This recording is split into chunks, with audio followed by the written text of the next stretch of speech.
여러분, 온유한 자가 복이 있다, 이 말씀을 마음 깊은 곳에서 진리로 인정하십니까? 온유한 자가 복이 있다, 온유한 자가 땅을 차지한다, 온유한 자가 땅을 기업으로 받는다, 온유한 자가 자기가 속한 분야에 영향력 끼치는 주인공이 된다. 정말로 이걸 삶 속에서 믿고 있고 해서 여러분의 자녀들에게도 너 온유한 자가 되어라 라고 가르치며 신앙생활하고 계십니까? 인간의 흥망성쇠 주장하시는 하나님께서는 뭐라고 말씀하시느냐? 그 사람이 복 있는 사람이 되느냐 안 되느냐, 자기가 속한 분야에서 영향력 끼치는 사람이 되느냐 안 되느냐는 엄밀히 말해서 온유함이라고 말씀하십니다. 그러니까는 나라가 영향력 있는 나라가 되는 거, 남들은 뭐 국방력을 말하고 군대수를 말하고 무기를 말하지만 하나님 보시기에는 아니다. 제일 우선이 온유라는 겁니다.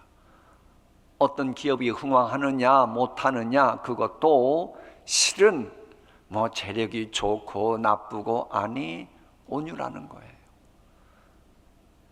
그 사람이 어떤 분야에 실력이 출중하느냐 못하느냐가 그 사람이 그쪽 분야에서 영향력 끼치는 사람이 되느냐 안 되느냐 결정되는 게 아니고 온유함으로 결정된다고 말씀하고 계십니다.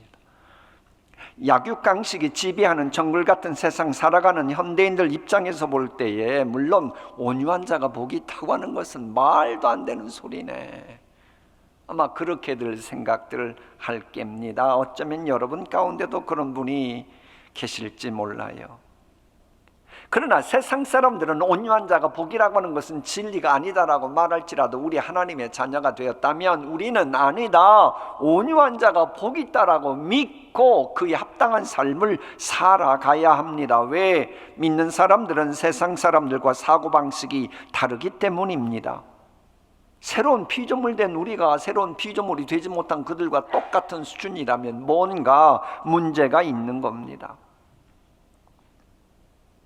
그래, 온유한 자가 복이 있다 그러면 이 진리를 모르는 사람들은 뭐라고 말하느냐? 에이, 그거 무기력한 인간들이 자신의 그 나약함을 정당화시키기 위해 그러는 연약한 구차한 별명에 불과해라고 치부해버리곤 합니다. 그런데 여러분, 그처럼 불신자들이 보기에 야, 저 사람은 그런데도 온유한 자가 복이 있대, 참 이상해, 이런 소리 들어야 실은 그 사람이 신앙생활 제대로 하는 사람입니다. 그 사람은 말이야,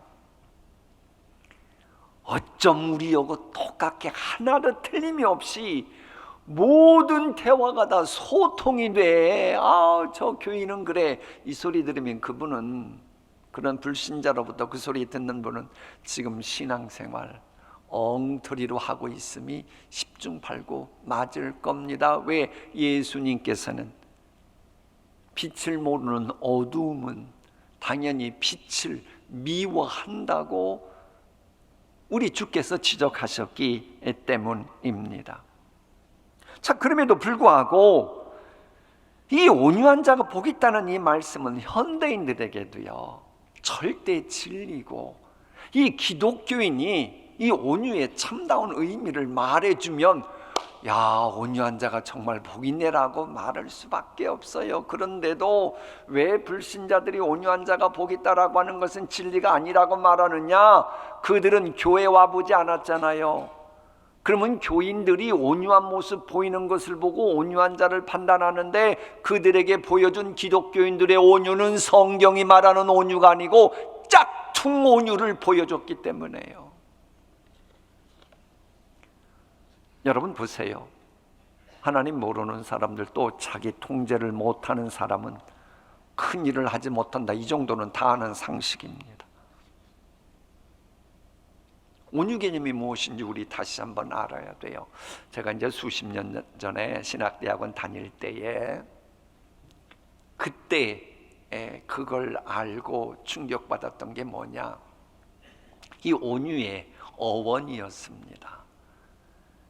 이제 전 세계를 뭔가 차지하고픈 땅을 차지하고픈 꿈을 헬라의 알렉산더가 꾼 겁니다.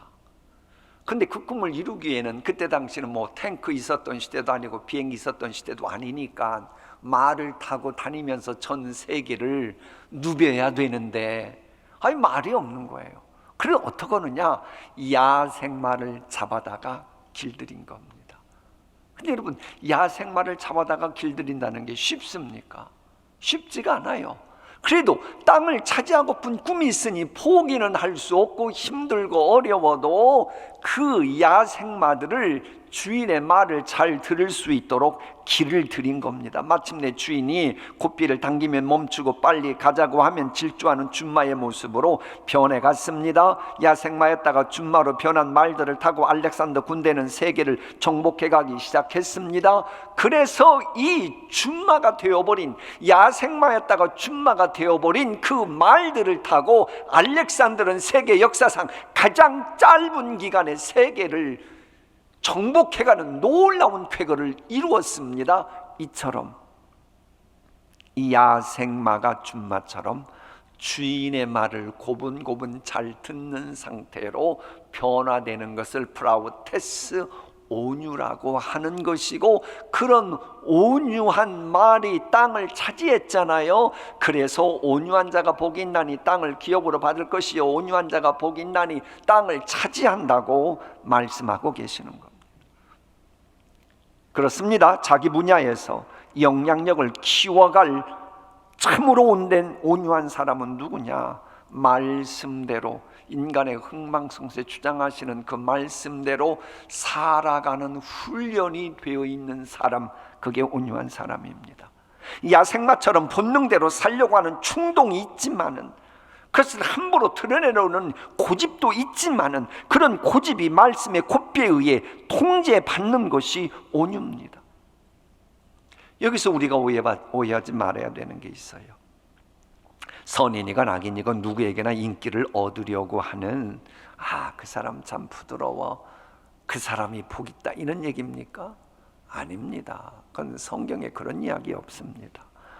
온유한 자가 복이 있다고 하는 걸 그럼 부정하란 말입니까? 아니요, 그 말이 아니고 그런 식으로 부드러운 것은 온유가 아니란 말입니다. 비전이나 꿈을 성취하려는 열정이나 능력이 있음에도 함부로 포기하려는 것은, 그건 이것도 저것도 아닙니다. 오히려 사도 바울 보세요. 목표를 향해 질주하려는 본능이 막 야생마처럼 꿈틀거렸잖아요. 뭔가 이루는 목적을 가지고 추구할 때는 사방에 우겨쌈을 당하여도 끄떡이 없었잖아요. 그걸 보면 막 독수리처럼 비상하려는 비전 열정이 있었잖아요.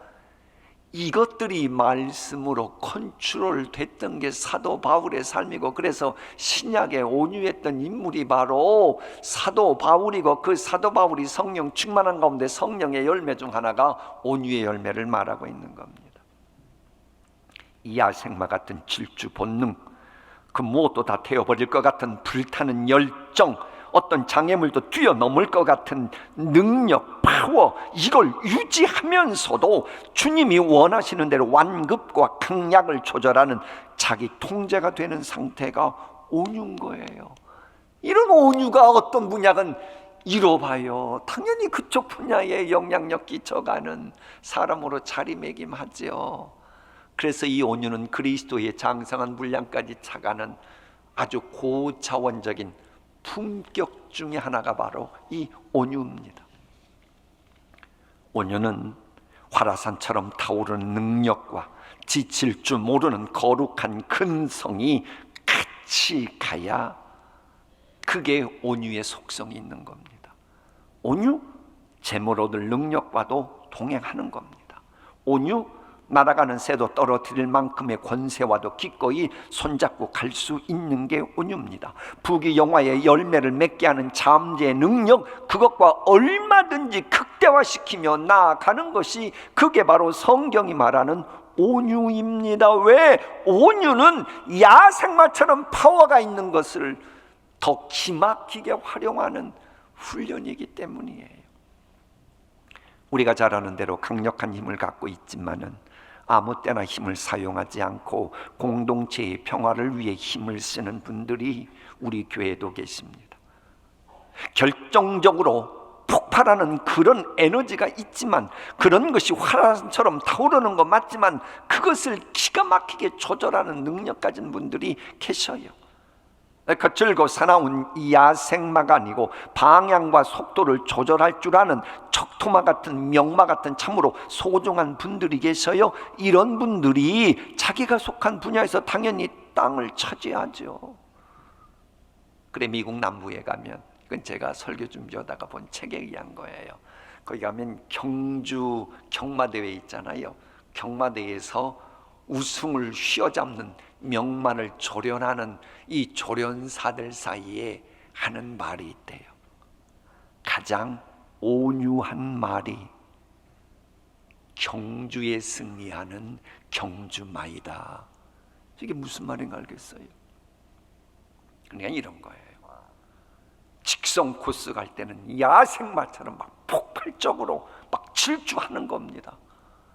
그러다가 코너 돌 때는 이 말 위에 탄 기수의 말을 듣고 완급을 조절하는 거예요. 당연히 그러니 그런 말이 승리하는 경주마가 되지요. 오늘 본문이 이 얘기하는 겁니다.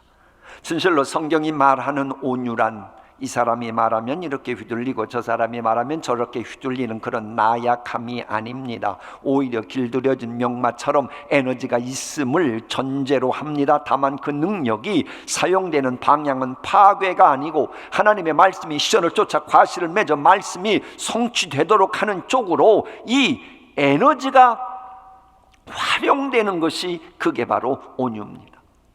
훈련을 통해 축적된 능력을 건설적으로 사용할 줄 아는 성숙함이 있는 분이, 그게 바로 온유한 사람입니다.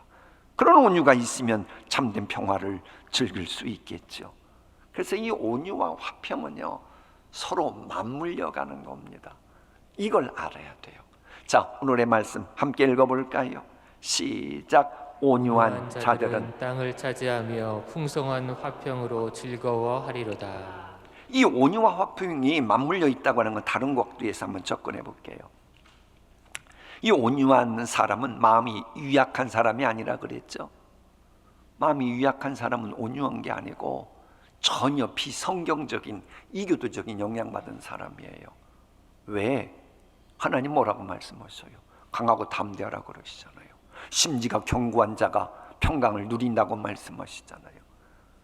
아니, 이런 하나님의 말씀 듣는 사람의 마음이 유약하다, 그게 어떻게 온유해요? 전혀 성경적이질 않아요. 그래, 온유는 그 사람 말하는 거 하고 표정 보면 얼마나 투박하고 거친지 몰라, 요것도 이런데 초점 맞추는 건 온유와 전혀 상관없어요. 아니, 태어날 때부터 기질이 투박한 거 어떡하란 말이에요? 아니, 인상이 보기만 해도 험악한 거 어떡하란 말이에요? 그렇잖아요.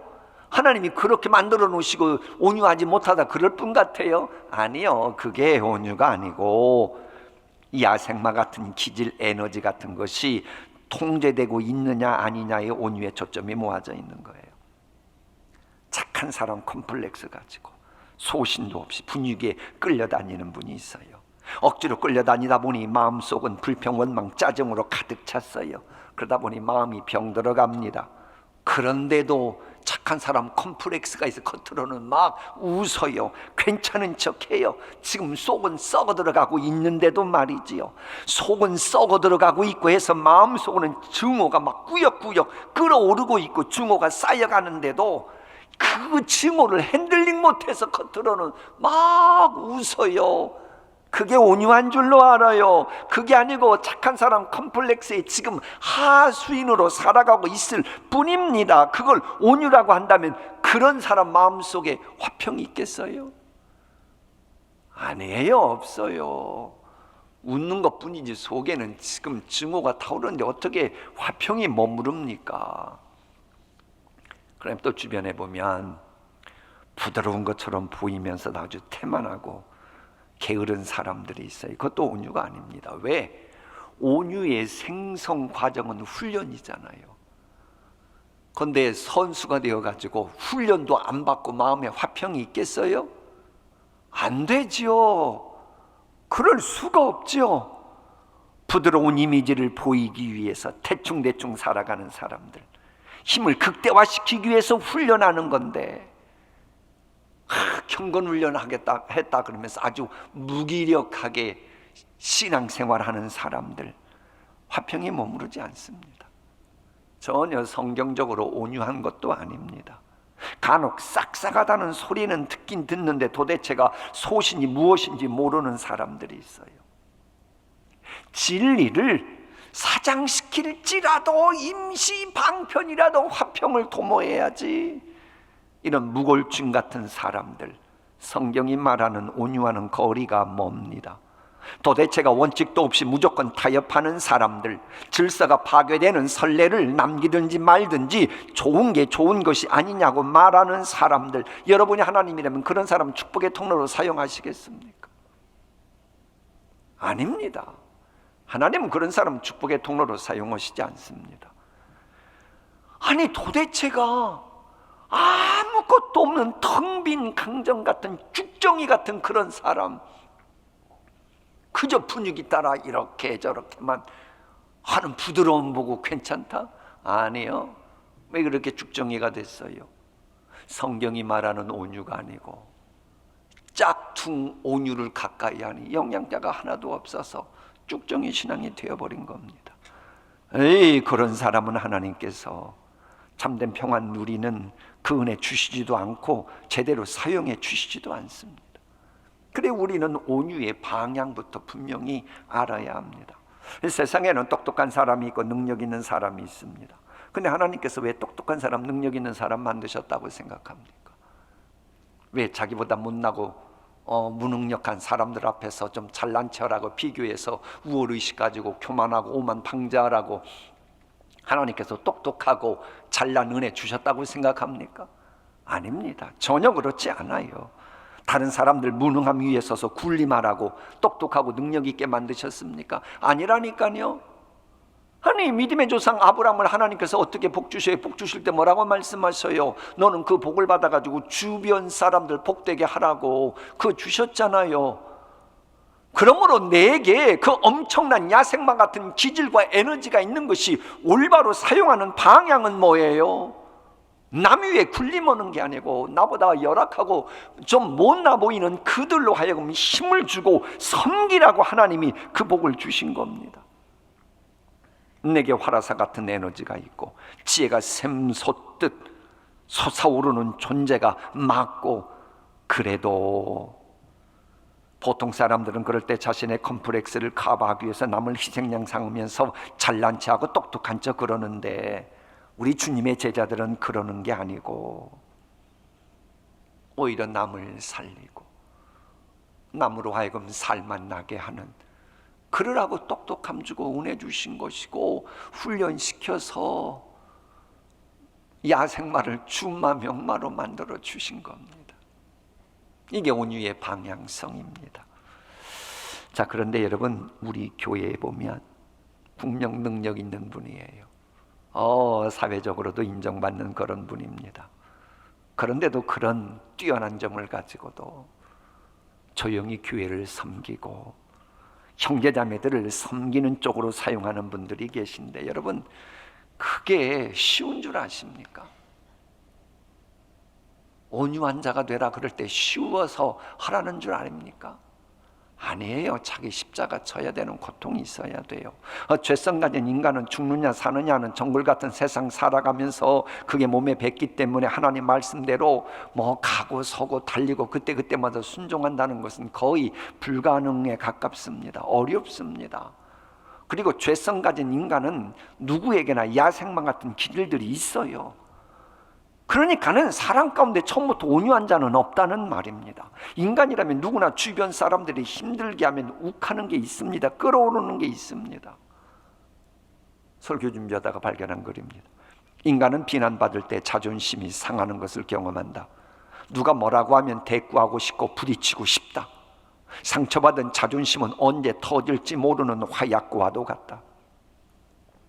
그러니까 저 사람은 사람 좋으니까 태생적으로 그런 줄 알고 함부로 하는 것은, 그건 인간 몰라도 너무 인간 몰라서 하는, 성경적인 인간관을 전혀 몰라서 하는 거예요.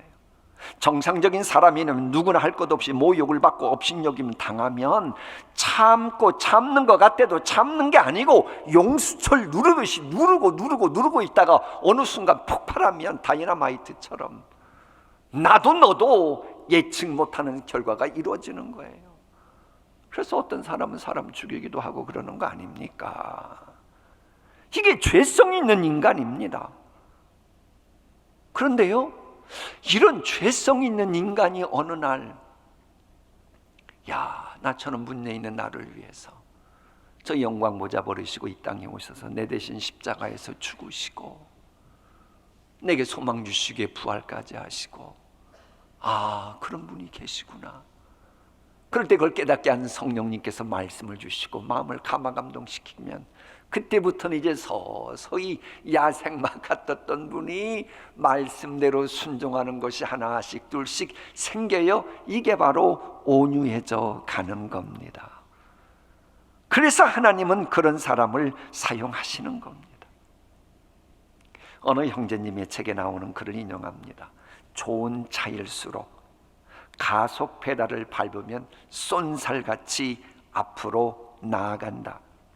제가 영국에서 목회할 때 보니까요, 저는 그때 당시 중고차 타고 이제 사역하러 다녔거든요. 근데 이제 그 중에 교인 한 분이, 부의 분이 계셨어요. 지금도 이제 거기에서 계속 사업하고 계신데, 이분이 당시 탔던 차가 존 메이저 수상이 탔던 제기와 그 차였습니다. 한번 어딘가를 같이 가서 탔는데요, 딱 신호등이 멈췄어요. 이제 푸른 신호등이 됐어요. 앞으로 가는데 앞에 차가 없으니까는 엑셀 밟으니까 그때 느낌이 로켓처럼 확 나가더라고요. 차가 좋은 차는 좋은 차다. 근데 여러분, 차가 빨리 나간다고 좋은 차가 되는 것은 아닙니다. 좋은 차는 어떤 차느냐, 잘 달리면서도 브레이크도 말을 잘 들어야 합니다. 이렇게 강력한 힘과 절제가 되는 차가 좋은 차이듯이 온유한 사람도 엄청난 에너지, 엄청난 폭발력이 활화산처럼 타오르면서도 그것을 통제할 수 있는 사람, 그 사람이 온유한 사람이고, 그런 사람이 그 맡은 분야에 시간 지나고 보면 영향력 행사하는, 땅을 차지하는 사람이 되는 겁니다. 근데 이렇게 되는 게 쉬워요? 쉽지 않아요. 누구나 더 온유해지고 싶죠. 그렇게 말씀 따라 이렇게 하고 싶죠. 근데 쉽지가 않아요. 이게 인력으로 안 돼요. 그래서 이 온유의 열매는 성령님이 도와주셔야 되기에 성령의 열매인 것입니다. 그래서 오순절 성령님께서 강림하심 속에 탄생한 교회, 그런 교인이 되려면 우선 먼저 온유해야 그런 교회가 건강한 교회가 됩니다. 특히 교회의 멘토들이, 우리 장로님 기도하신 것처럼 교회의 항존 직분자들이 먼저 온유해야 그 교회에는 성경에 기록된 다양한 열매가 풍성히 맺힙니다. 과연 그러한지 디모데후서 말씀 함께 읽어봅니다. 디모데후서 시작. 어리석고 무식한 변론을 버리라. 이에서 다툼이 나는 줄 알미라. 주의 종은 마땅히 다투지 아니하고 모든 사람에 대하여 온유하며 가르치기를 잘하며 참으며 거역하는 자를 온유함으로 훈계할지니 하나님이 그들에게 회개함을 주사 진리를 알게 하실까 하며 그들로 깨어 마귀의 올무에서 벗어나 하나님께 사로잡힌 바 되어 그 뜻을 따르게 하실까 함이라. 교회 일꾼 온유해야 돼요. 물론 지금도 우리 가운데 야생마 같은 분이 있을 수 있어요. 누가 말해도 말도 듣지 않는 분이 있을 수 있어요. 그래도 성령의 인도하심 받다 보면 아니에요, 준마 명마 같은 땅을 차지하는 온유한 분이 되십니다. 모세 보세요. 모세가 얼마나 거칠었던 사람인 줄 압니까? 글쎄 그 어린 나이에 버림을 받고 다른 환경 여건에서 성장하는 것이 트라우마가 있었는지 모르는데 얼마나 까칠하고 문제 있었는 거 아니 자기 마음에 안 든다고 사람 죽이는 인간이 어디 있습니까? 별로 이상한 눈빛도 안 보내. 아니 아무리 모세가 힘이 있어도 자기 마음에 안 든다고 사람 죽이고 몰래 묻어놓는 이런 인간이 어디 있어요? 이게 모세입니다. 뭐 엘리트 코스 아무리 받았어도 그랬어요. 그런 사람이 나중에 성령의 말씀의 인도 따라 변하니까 나중에 그 자신의 리더십을 향해 도전하는 사람들한테서도 늘 말씀대로만 하잖아요. 이렇게 하나님 말씀 제일주의자가 되니까 성경은 민수기 12장 3절에서 모세의 온유함이, 모세의 뭐가? 온유함이 지면에 승했다라고 표현하잖아요. 자, 마무리하겠습니다. 젊은 형제님들 자매님들이 애창하는 복음성가 가운데 이런 찬양이 있어요. 내가 먼저 손 내밀지 못하고, 내가 먼저 용서하지 못하고, 내가 먼저 섬겨주지 못하고, 내가 먼저 이해하지 못하고, 내가 먼저 높여주지 못하고, 이렇게 고집만 부리고 있네. 도대체 교회 다닌다는 나는 어찌 된 인간인가? 오 간교한 나의 입술이여, 오 더러운 나의 마음이여, 오 추악하고 서글픈 나의 자존심이여, 왜 나의 입은 사랑을 말하고 화해를 말하면서 왜 내가 먼저 쳐줄 수는 없는가? 오늘 나는 주님 앞에서 몸둘 바 모르고 이렇게 흐느끼며 서 있네. 왜 이런 해프닝이 벌어졌어요? 왜 신앙생활하면서 하나님이 들려주시는 음성보다도 남을 더 의식해요? 그래서 은혜 받으러 왔다가 은혜 받지도 못하고 그냥 가요. 그래서 하나님의 인도하심을 왜 삶 속에서 체험하지 못해요? 성령의 감화감동하심이 없기 때문입니까? 아니잖아요. 성령은 감화감동 시키잖아요. 그래도 소멸하고 계시잖아요. 그러니 이런 해프닝이 생기는 것이고, 신앙 경륜 쌓여도 선한 영향력 끼치는 품격 가지는 게 아니고 뭐 시간 아무리 지나도 끄떡대는 거 아닙니까?